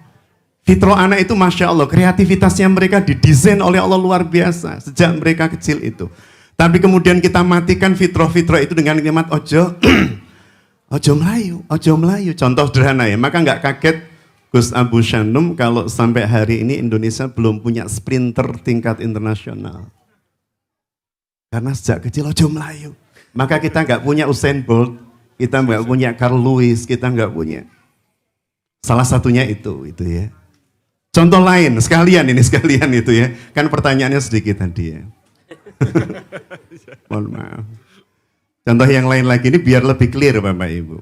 Nun sewu. Fitrah ilmu itu, mohon maaf ya, ilmu itu diperoleh melalui pertanyaan secara umum. Leres nih? Pintu ilmu itu bertanya. Ketika Allah Subhanahu wa taala mendesain anak-anak kita sejak kecil itu kreatif bertanya. Anak-anak itu suka nggak Bu Pak bertanya Pak? Sangat. Karena itu pintu mereka mendapatkan limpah ruah ilmu. Tapi apa yang terjadi pada orang tua ketika anaknya bertanya, masak apa? Ya beras le. Pakai apa sih Ma? Ya magicom lah. Mulai meninggi intonasinya. Kok pakai air Ma? Langsung. Pakai bensin ya kobong le. Nah itu udah. Pertanyaan saya, selepas itu berani nggak anak bertanya Pak? Ya, berani Pak. Kita yang mematikan fitrah anak itu. Artinya kalau kemudian hari ini kita melihat sekian banyak muskilah terjadi pada anak-anak kita, anak negeri, anak-anak kaum muslimin. Karena desain orang tuanya tidak mengikuti konsep pendidikan fitrah dari Allah Pak. Fitrah yang sejatinya harus kita jaga. Nun sewu, ini mumpung ada banyak ibu di sini. Anak-anak kita bun dulu, anak-anak panjenengan kok kita ya. Anak saya, anak panjenengan ya. Anak-anak bunda dulu ketika masih bayi, ketika pipis nangis atau enggak? Terus mular napa mboten? Anak itu ketika pipis nangis. Karena desain fitrahnya itu anak enggak suka najis. Semua manusia, fitrahnya itu enggak mau ditempeli najis. Maka ketika kemudian pipis langsung nangis. Ketika dibersihkan, apa yang terjadi? Bersihkan dengan air, bersihkan dengan kain, diam. Tidur lagi dengan nyaman. Tapi apa yang terjadi dengan orang tuanya? Ketika nge-TikTok, nge-WA, nge-chat, dan seterusnya, merasa anak kalau tidak tidur itu ganggu. Anak kalau kemudian jawil itu ganggu, maka dibuat agar supaya anak itu tenang, tanpa harus nangis ketika pipis. Diapakan Gus? Dikasih pampers. Pakai pampers itu halal, bukan haram. Tapi ketika kemudian tidak proporsional sampai anaknya gembol, maka secara tidak langsung kita mematikan fitrah anti najisnya. Najis itu jadi nempel dan dia nyaman. Dia nyaman dengan najis yang, saya yakin setiap anak pertama kali pakai pampers nangis Pak ketika pipis. Saya yakin. Setiap anak, semua anak ketika pipis pertama kali dipakai pampers gak nyaman, dia pasti nangis. Tapi ketika kemudian dibiasakan, jadi habits buat dia, maka perlahan-lahan kepekaannya terhadap najis berkurang sampai hilang. Anak seperti ini kalau mengikuti toilet training pasti nggak lulus. Karena dia sudah tidak lagi memiliki kepekaan terhadap najis. Oh, ini kalau kita bedah fitrah banyak sekali. Masalah-masalah yang menjadi hal yang sangat kritis ya, di titik paling kritis orang tua kemudian menjadikan anak-anak kehilangan konsep-konsep fitrah yang subhanallah sebenarnya luar biasa desain Allah atas tiap anak itu. Itu mungkin sekilas Gus Abu Syan. Wallahu a'lam bishawab. Jadi sebenarnya ini Ustaz, pertanyaannya bukan terbatas. Tapi tadi seperti yang Ustaz Hatta sampaikan bahwa ternyata anak itu ada fitrah bangun sebelum subuh. Nah, di MMQ ini sudah terlatih Ustaz. Nah, makanya kita nanti enggak pengen terlalu malam. Hutang pengasuhannya dibayar di MMQ. Masya Allah. Artinya ketika orang tua itu menghadirkan putra putrinya di sini itu bagian dari cara kita membayar hutang pengasuhan kita di masa kecil. Ingatan. Jadi nanti harapannya anak-anaknya sekarang fitrahnya udah dibangunkan kembali, pulang juga harus ini Ustaz ya, harus membangun fitrahnya juga, harus, ya, artinya, meneruskan gitu ya. Artinya ketika kemudian di sini sudah terbangun, sudah terkoneksi kembali dengan konsep fitrah langit, maka ketika nyampe di rumah orang tua juga wajib untuk melanjutkan apa yang kemudian sudah dilakukan karena hutang pengasuhan menikah kalau kemudian dibiarkan menumpuk Pak, wallahi ya kami beberapa kali berdiskusi dengan para orang tua yang anak-anaknya mengalami muskilah. Salah satu contohnya begini, non sewu. Jadi ada seorang ibu yang, ini dokter spesialis ya. Ada seorang ibu yang mengeluhkan anaknya ketika masih kecil sholatnya rajin Pak. Sampai kemudian masa SMP, SMA, sampai kemudian dia kuliah di ITS. Ketika kemudian dia kuliah, temannya yang menginformasikan pada si ibu bahwa si putra ini tidak lagi sholat. Maka keterkejutan dan kekagetan itu kemudian disampaikan kepada kami dan sebagaimana Ustadzun Arif Ki Ja'far Tholib hafidhallah ta'ala, beliau tadi menyampaikan bahwa apa yang ibunda dan ayah berikan kepada anak di waktu kecil itu kemudian akan berbalas serupa dengan apa yang mereka berikan kepada kita di masa tua. Sebelum saya kembali pada cerita ini, saya contohkan hal sederhana ya. Kalau anak jatuh, lari jatuh, nggih non sewu, anak lari jatuh. Ada orang tua yang tipikalnya mukul tempat anak itu jatuh. Tikusnya nakal, kodok Melayu gitu kan, sampai Ustadz Muhammad Fauzi Melayu gitu kan. Kemudian, tapi itu jurnalis dari Inggris itu ya. Jadi kodok Melayu tikusnya nakal gitu kan. Maka ketika anak ini dewasa, karena dia sudah diajari, kalau kemudian lari ke tatap meja yang dipukul orang tuanya mejanya, meja nakal, warek dijegal, macam-macam. Ketika anak ini dewasa, ketika ditanya pulang bawa raport, Le, nilai matematikanya kok 5 toh nak? Maka kodok dan tikus itu diganti, gurunya ngajari gak enak mah. Artinya dia akan mencari kambing hitam, Ustaz. Karena sejak kecil memang diajari untuk mencari pihak ketiga yang bisa disalahkan. Dan itu pola yang terus berulang. Nah kita kembali pada cerita kami tadi itu, si anak itu kemudian tidak sholat. Ketika kemudian kami coba untuk menelusuri ya, persis yang disampaikan oleh Ustaz Rifki tadi itu, seperti apa pola pengasuhan orang tua di waktu kecil, ini hati-hati Pak ya Bu ya, jadi catatan kita semua. Kenapa Rasulullah SAW menyampaikan muru auladakum bisolah, perintahkan anakmu melaksanakan ibadah sholat di usia 7 tahun. Berarti usia 4 tahun boleh diperintah Pak? Boleh. 3 tahun? Boleh. Kata Ustadz Rifki tidak boleh. Saya dengar jawaban beliau, tidak boleh.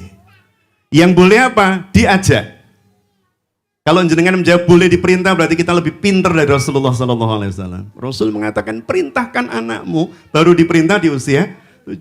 Berarti sebelum 7 itu senangkan, ajak. Jadikan kemudian ke masjid itu hal yang menyenangkan. Bila perlu anak-anak yang masih kecil itu ya, diajak ke toko busana muslim. Saya juga nggak tahu kenapa disebut toko busana muslim, berarti yang lain busana non muslim berarti ya. Kemudian suruh milih mukena. Kira-kira seneng nggak Pak anak-anak suruh milih mukena Pak? Seneng. Ibunya aja seneng. Ibunya aja seneng. Ketika anak disuruh milih, nak pilih mukena wis terserah. Sing seneng paling bapak ibu karena lihat regone gitu kan. Ketika anak kemudian senang memilih mukena, pertanyaan saya Bunda Ayah, pengen gak make? Pengen. Tapi kita buat penasaran nak, makainya nanti kalau waktu sholat. Menunggu gak waktu sholat? Menunggu. Maka bagi dia adzan itu suara yang indah, suara yang dia tunggu.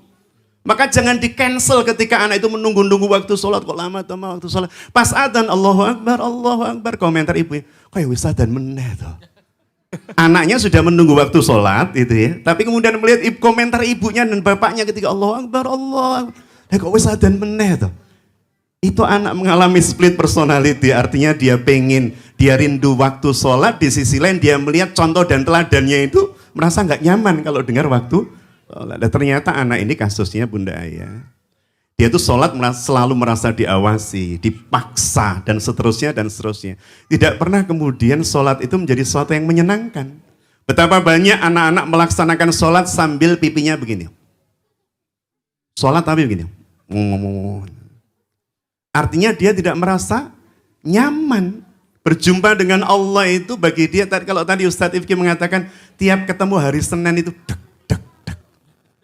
Ini penelitian Profesor Salito Wirawan, almarhum ya. Jadi mayoritas mahasiswa beliau UI kan ya. Itu ketika hari Jumat, detak jantungnya kalau diukur dengan alat pengukur jantung, detak jantung itu semakin nyaman hari Jumat tuh. Nyaman. Puncaknya Sabtu. Tapi ketika Minggu malam detak jantung itu menjadi tidak beratur. Saya khawatirnya begini Bapak Ibu, ini bukan perkara hari Senin. Saya khawatirnya setiap anak jelang mendengar suara adzan itu detak jantungnya jadi begitu. Bersebab setiap adzan itu suara meninggi muncul, ayo sholat. Setiap adzan muncul selalu, ayo sholat. Ada paksaan, ada mata yang mendelik, ada tudingan dan seterusnya. Sehingga kalau itu menjadi kebiasaan, maka jelang waktu sholat itu sudah deg-degan itu. Pasti marah, pasti dituding. Pasti intonasi tinggi. Jadi itu yang dialami si anak. Sehingga ketika dia merasa tidak terawasi, karena itu beban, menyakitkan, menekan, dia merasa inilah saatnya untuk senang, saatnya untuk bebas, saatnya untuk tidak terbebani dan seterusnya. Allah alam bisa seperti itu. Jadi hati-hati terhadap pola pengasuhan di waktu kecil buat anak-anak. Dan MMQ ini insya Allah salah satu cara untuk menghadirkan putra-putri kita yang solih-solih. Amin, ya rabbal alamin. Kalau tadi Ustadz yang bikin detak jantungnya Ustadz Rifki itu agak nyaman itu di pekan kedua. Ya. Jadi full liburan ya. Berkuda, apa lagi Ustadz? Memanah. Ya semacam-macam lah. Tapi sudah jarang ngopi sekarang. Waduh, ini Detak jantung saya yang tinggi Ustaz kalau cara Antum kopi. bilang kopi, ada komentar bagus Ustaz di Facebook barusan, di YouTube saya dakwah barusan. Ada salah satu pengusaha kopi, saudagar kopi. Komen di YouTube mengatakan saya merasa terkaplok dengan ceramahnya Ustadz Hatta barusan. Yang masalah anak mau ikut loh Ustadz. Anak mau ikut, diluk toh. Ternyata abahnya sampai 2 hari enggak pulang. Ini di kolom komentar cek. Iya, ada Ustaz. Tapi ada tambahannya dikit. Dan mungkin ada tambahan dikit ya, Gus Hasan Ustaz Rifki. Mohon maaf. Mumpung ingat tadi Ustaz Rifki barusan bilang begitu. Tadi Bapak Ibu mohon maaf ya. Benar nggak anak kita itu merasa lebih asyik dengan HP dibanding kita? Betul. Benar nggak? Dan tadi Ustaz Rifki menjelaskan dengan sangat detail. Saya nambahkan dikit saja, percikan dikit saja. HP itu menjadi menarik buat anak. Setiap kali dia digeser mau geser, dibuka mau buka, di suaranya dimunculkan mau bersuara. Kadang orang tua didudul wis ngamuk, Mas. Nyatek gitu. Cuman tak itu sudah kesel, mama kesel. Padahal kalau HP enggak, HP itu dia nurut gini, nurut gini, nurut. Maka betapa saya itu sedih kalau ada orang tua dengan anak yang berada di atas kendaraan baik motor maupun sepeda maupun mobil, tidak ada cengkrama, tidak ada obrolan, tidak ada komunikasi. Padahal Rasulullah SAW menjadikan unta beliau qaswa itu tempat atau kelas pembelajaran terbaik.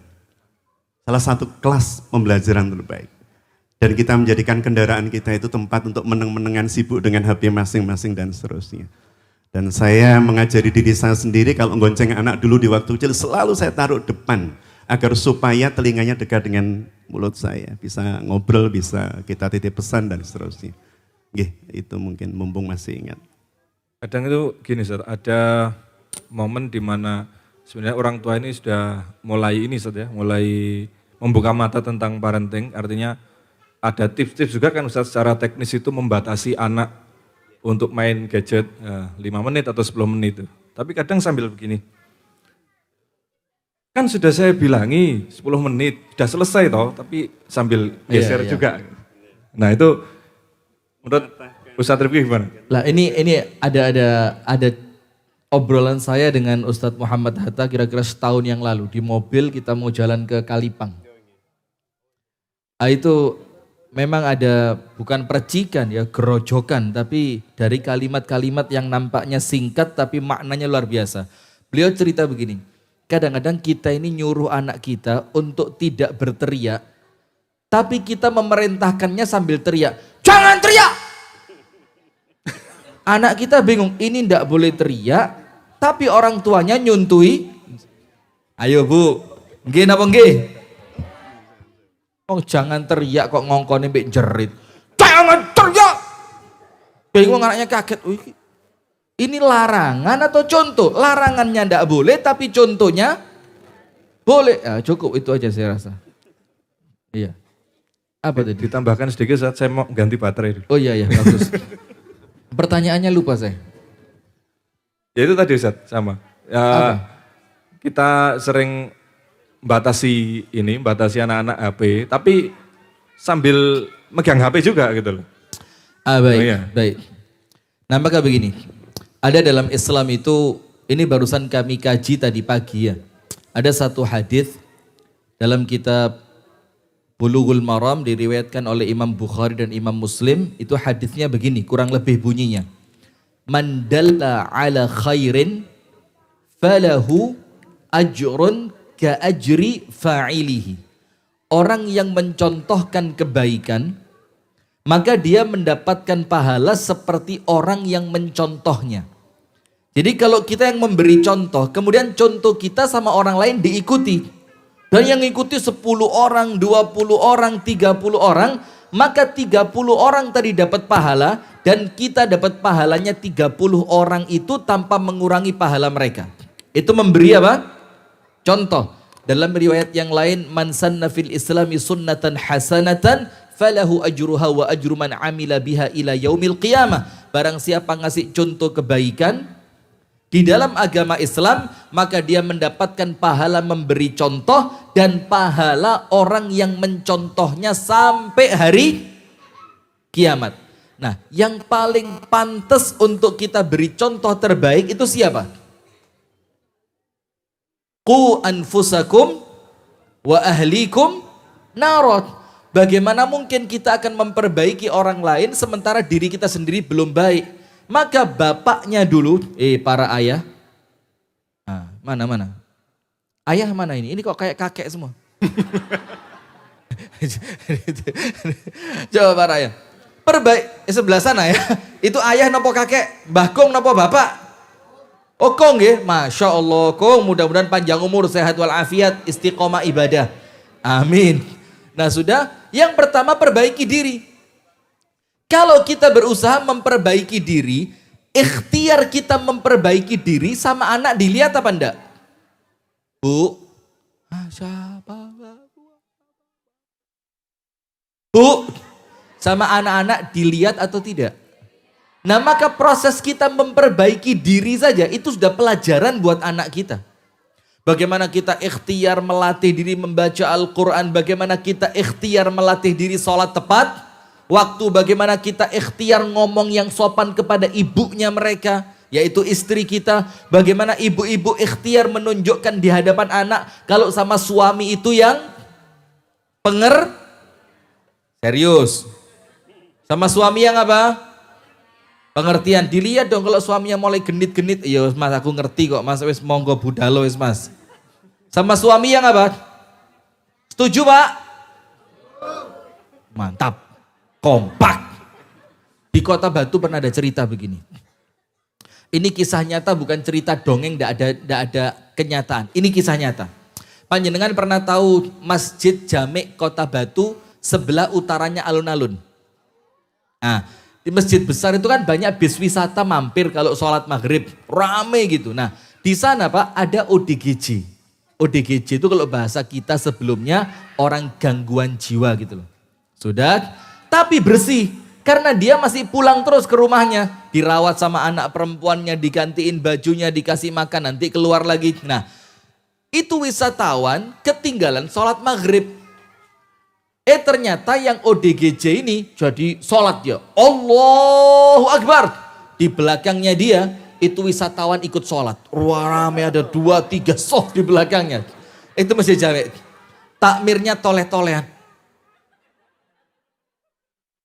Bingung takmirnya kadung. Sholat jamaahnya terlanjur banyak. Al-Fatihahnya bisa jadi orang Kemendung kalah. Oh gini. Bismillahirrahmanirrahim. Alhamdulillah sampai ghairil maghdubi alaihim waladdallin. Jamaahnya bilang apa? Amin. Ini imamnya langsung noleh ke jamaah. Bagus, kompak. Itu sak masjid buyar sholatnya. Itu wisatawan langsung la ilaha illallah. Ki imame sopo iki, Mang? Dan itu kisah nyata, itu kejadian betul. Nah, mulai hari itu akhirnya di Masjid Jami' Kota Batu itu ketika sholat berjamaah diberdirikan, dilangsungkan, ada beberapa orang takmir yang tidak ikut sholat. Fungsi yang pertama ngatur soft. Jadi kalau soft yang di depannya masih kosong, jamaah diarahkan untuk mengisi soft yang masih kosong. Yang kedua ketika ada adik-adik kecil yang ramenya mulai mengganggu, diingatkan dengan cara yang baik. Dek nanti ya habis sholatnya selesai boleh lari-larian. Sekarang berhenti dulu. Yang ketiga, fungsinya apa? Menghindari ODGJ tadi. Jadi kalau sholat utamanya selesai, salah satu takmir tadi yang kemudian satu komat, satu jadi imam dan mengarahkan jamaah yang masbuk untuk sholat bersama imam sing genah. Bukan yang bagus, kompak. Tidak pakai begitu. Nah, sampai mana tadi? Sampai kompak tadi ya. Nah, maka ikhtiar kita untuk memperbaiki diri, qu anfusakum. Yang pertama siapa? Diri kita masing. Seorang ayah berikhtiar ngomong yang sopan di hadapan anaknya kepada ibunya. Seorang ibu berikhtiar ngelatih diri, tidak pernah mengangkat suara ketika berbicara dengan suaminya di hadapan siapa? Anaknya. Nah, ketika proses pertama selesai, suami istri yang mereka itu orang tua berikhtiar memperbaiki diri, maka apa? Baru otomatis ngomong ke anak itu ndak beban. Kenapa? Seperti Abu Shanum tadi bilang, sudah ya, sudah 5 menit selesai. Tapi orang tuanya masih begini. Anaknya kan jadi aneh loh. Lawang bapak saya pegang kok dia nyuruh saya ngelepas. Kan tidak masuk. Nah maka yang pertama diri kita masing-masing diperbaiki. Nah nomor dua apa? Nomor dua ingat baru mengarahkan anak. Tapi hati-hati orang tua. Jangan mengandalkan kemampuan kita di dalam mendidik anak. Di dalam kitab Min Akhlaqis Salaf ditulis oleh Syekh Ahmad Farid dikatakan apa? Walaisa lil ulama'i was-salihina ba'da tarbiyatihim li auladihim ahsanu syai'in li tarbiyatil abna illa tawakkulu 'ala Allah.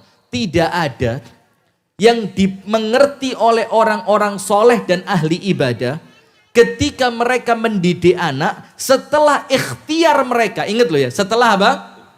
Ikhtiar mereka, nuturi, nasihati, memberi contoh yang terbaik untuk anak mereka kecuali apa? Bertawakal kepada Allah, didoakan, dielus kepalanya. Ketika anak kita tidur, kita sholat di sampingnya, kita doain, ya Allah, jagalah anakku. Nah, itu proses. Dan kemudian yang ketiga apa?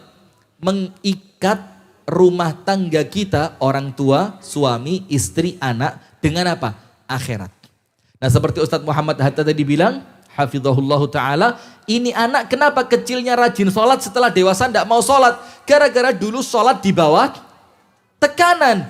Dia bukan sholat karena kesadaran. Nah maka anak kita dididik untuk menjadikan akhirat itu sebagai orientasinya. Nah kalau anak kita dididik akhirat itu orientasinya, maka apa? Anak-anak itu ada orang tua ataupun tidak ada orang tua, pulang pondok maupun di pondok amalannya sama. Tak kasih contoh Bu ya, Bu. Panjenengan tepang ibundanya Imam Syafi'i. Siapa namanya? Bu Sumi. Loh kok ibunya Imam Syafi'i Bu Sumi itu loh. Ini orang Palestina Pak. Mboten enten nami Sumi di Palestina itu ndak ada. Ah bagus, Ummu Syafi'i. Oh winter loh, Masya Allah. Ini luar biasa. Kasih hadiah es krim Ustadz. Ummu Syafi'i, iya betul. Nah sudah, ibunda Imam Syafi'i setelah pindah dari Palestina menuju Mekah. Setelah selesai belajar di Mekah, Imam Syafi'i dikirim ke Madinah belajar ke Imam Malik. Sudah sama Imam Malik dikirim lagi belajar ke Irak. Sampai bertahun-tahun tidak pulang. Dan nasihatnya ibunya sebelum Imam Syafi'i berangkat apa? Cuma dua, Bu. Berapa? Dua. Nomor satu. Ya bunai, la liqa'a ba'da hadha illa fil akhirati. Nak, mulai hari ini tidak ada pertemuan untuk kita kecuali nanti di akhirat. Karena zaman dulu tidak ada handphone. Sekarang mondok baru sehari video call. Ini pengasuh pondok kayak pembantu orang tuanya. Ustadz foto anak saya mana? Kadang-kadang ketok anaknya cuwili, ketok irung itu. Ya Ustadz tidak lega Ustadz, anak saya pas engkau wenceng ngadeg jejer gitu loh. Tidak ada zaman itu, maka ibunya bilang supaya anaknya tidak kepikiran pulang. Ibunya bilang apa? Nak, ibu tidak mengharapkan pertemuan denganmu setelah hari ini kecuali di mana? Di akhirat. Supaya anaknya itu los, ngaji gak mikir, mulih. Makanya mondok-mondok itu, nak gak oleh mulih kecuali engkau lewat khatam Quran. Anaknya kuat di pondok dolin, ibu nangis dia omong. Nangis terus. Kata bapaknya, jangan khawatir, gawe maneh. Anda bahagia sekali Anda. Nah sudah, itu yang pertama. Jadi Imam Syafi'i sama ibunya dibilang, wes nak, tidak usah mikir mulih. Tidak ada pertemuan kecuali nanti di akhirat. Nomor dua apa? Wa in raja'ta, kalaupun nanti kamu pulang, la tarji' ilayya illa bil ilm. Jangan sampai kamu pulang kecuali hanya membawa ilmu. Sudah. Puluhan tahun Imam Syafi'i pergi. Diriwayatkan sampai 20 tahun. Setelah Imam Syafi'i di Irak, Imam Syafi'i jadi ulama besar di Irak. Ketika jamaah haji dari Irak datang ke Mekah, ibunya Imam Syafi'i kan di Mekah. Itu dengerin majelisnya orang-orang Irak mengatakan apa? Qala imamuna wa muallimuna wa syaikhuna Muhammad ibnu Idris Asy-Syafi'i. Dikatakan oleh guru kita, imam kita, syekh kita yang namanya Muhammad bin Idris Asy-Syafi'i. Ibunya Imam Syafi'i ngerungokno, loh kok kayak nama anakku. Tahun depannya lagi ketemu rombongan haji Irak, begitu lagi. Sampai ibunya penasaran, itu yang kamu bilang tadi Muhammad bin Idris Asy-Syafi'i, sepanjang pengajian namanya dia kamu sebut, itu siapa? Dibilang itu anak asli Palestina. Sama ibunya diajak pindah ke Mekah. Kemudian sampai Mekah dikirim belajar ke Madinah bersama Imam Malik. Setelah sampai Madinah sama Imam Malik dikirim ke Irak, ke negeri kami. Sekarang dia bersama kami. Apa kata ibunya Imam Syafi'i? Itu anakku. Orang Irak tidak percaya. Wah lo tenane. Tidak percaya orang Irak, tenane kamu. Ibunya bilang, iya itu anak saya. Terus ibunya bilang, wes saya pesan satu buat anak saya. Kalau kalian balik ke Irak, bilang sama anak saya, waktunya pulang. Waktunya apa? Pulang. Sudah. Imam Syafi'i dapat berita sama ibunya disuruh pulang. Diumumkan di majelisnya.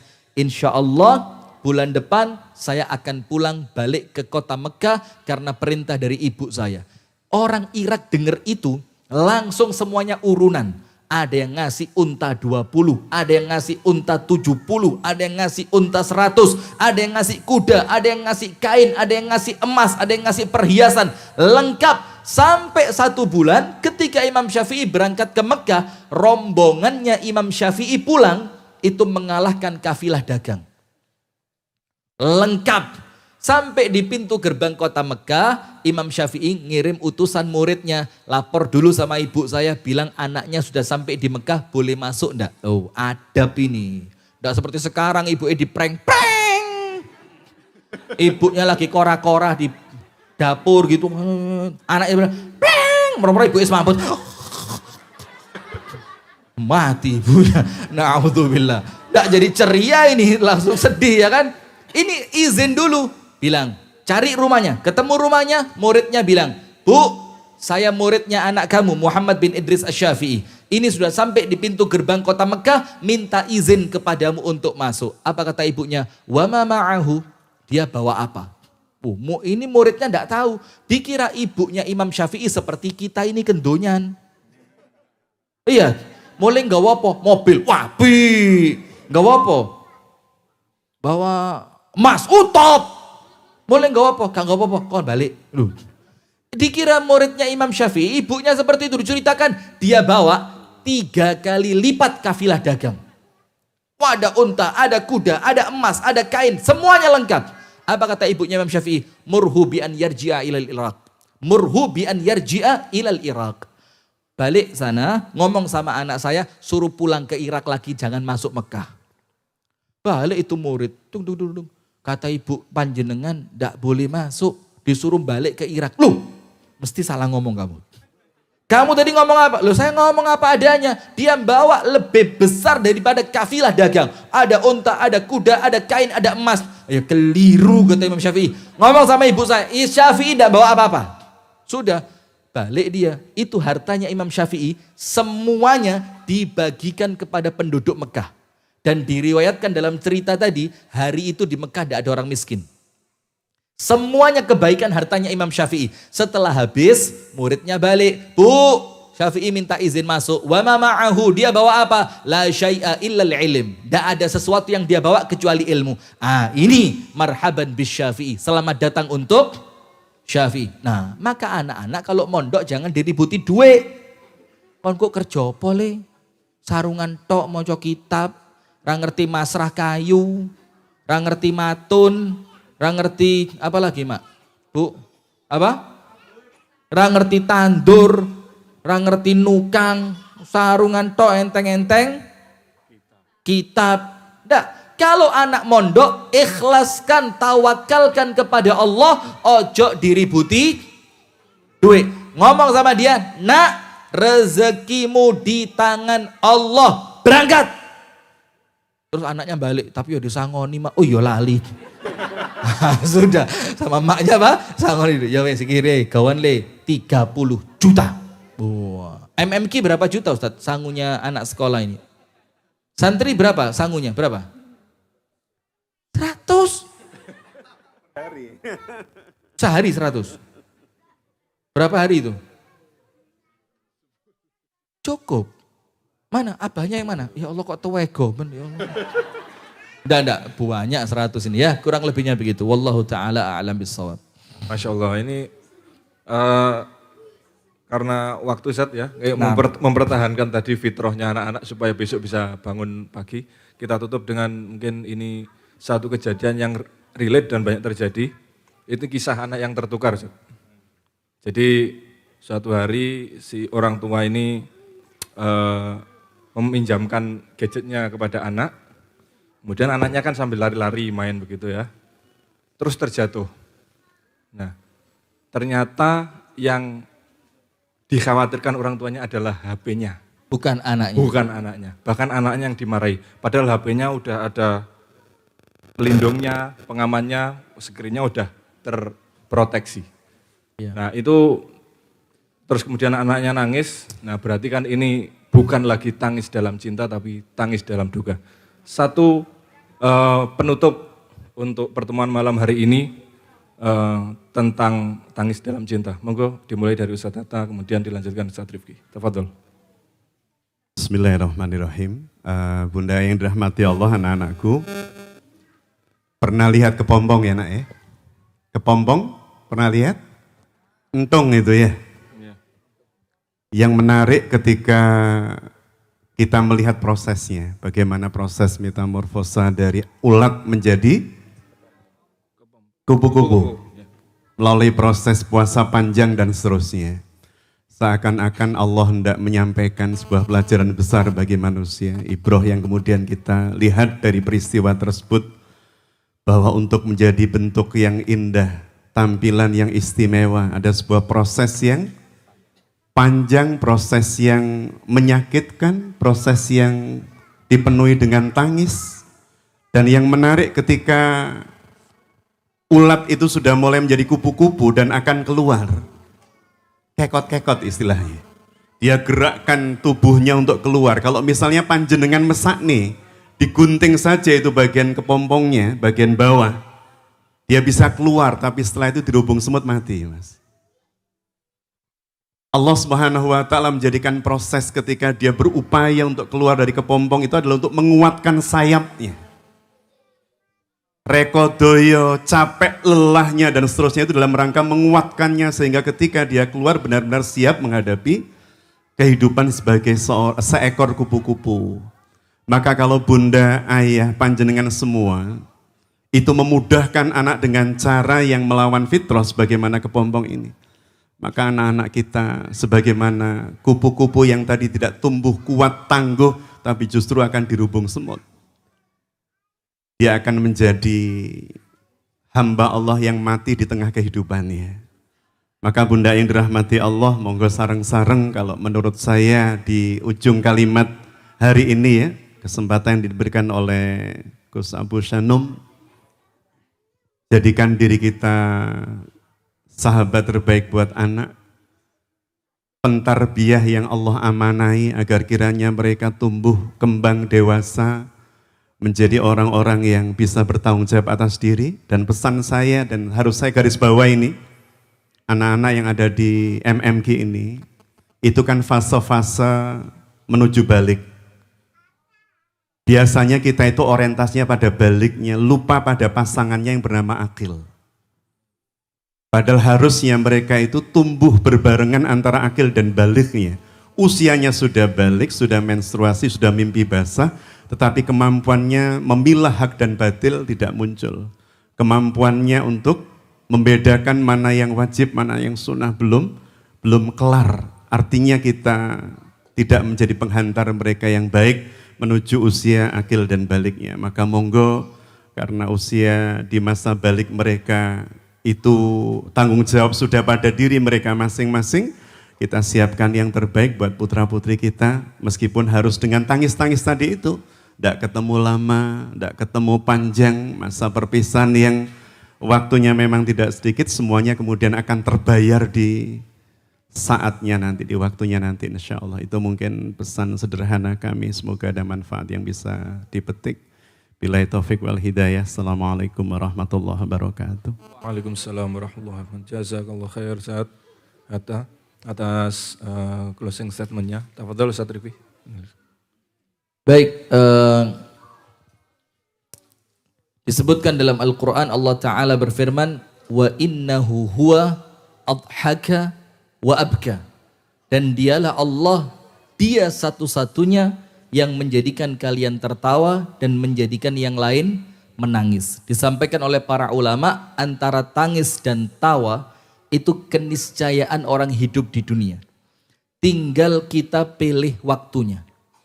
Mau nangis sekarang, ketawa esok, atau ketawa sekarang, nangisnya esok hari.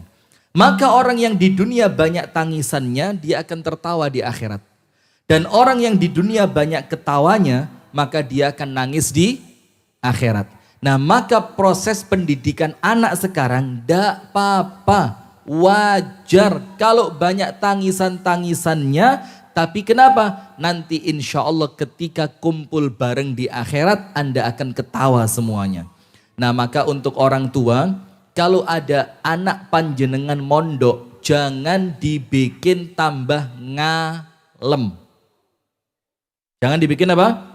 Tambah ngalem. Misalkan, Pak, tidak bisa tidur. Kasih tahu, oh tidak apa-apa, kamu kurang capek. Siang yang capek, nanti malam bisa tidur. Jangan, wah ya mesti nak lah kasurnya tipis, di rumah spring bed. Ngerusak.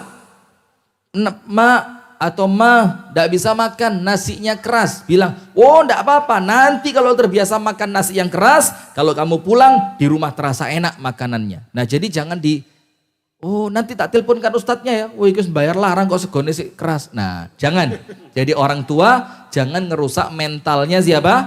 Anak, tapi harus dikuatkan. Saya dulu ditempilingi sama teman saya, malam pertama di pondok, anak Pasuruan, masih ingat saya, Pandaan. Namanya As'adi, mudah-mudahan dengerin dia. Mana kameranya, mana kameranya? Ini As'adi ini. Pertama saya pulang makan malam, ini hari pertama di pondok, gak ngerti apa-apa, anak manja di rumah, sampai selesai masuk asrama, cenden di tembok, lo langsung pawah, tak lihat tuh. Pengen nangis saya, langsung kepikiran umi saya, anakmu deh kayaknya diantemi wong gitu. Sudah, besok saya telepon, ma, ditempeling bik koncoku ma, apa kata umi saya? Balesen.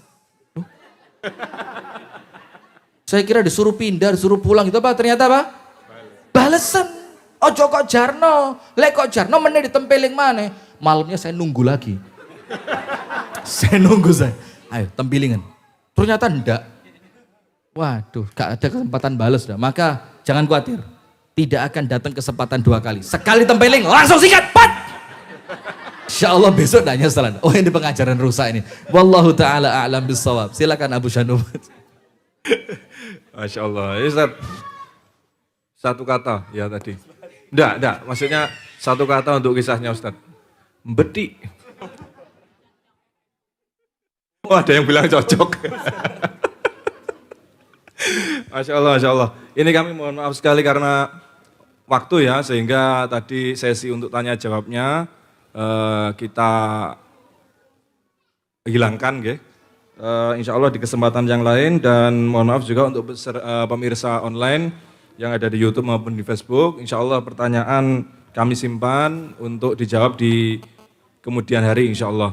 Dan kita sudah pada ujung pertemuan pada malam hari ini, sedikit pengumuman bahwa MMQ ini ternyata ini Ustaz, masih memiliki dalam tanda kutip hutang ya, artinya bangunan ini ternyata masih memiliki kekurangan.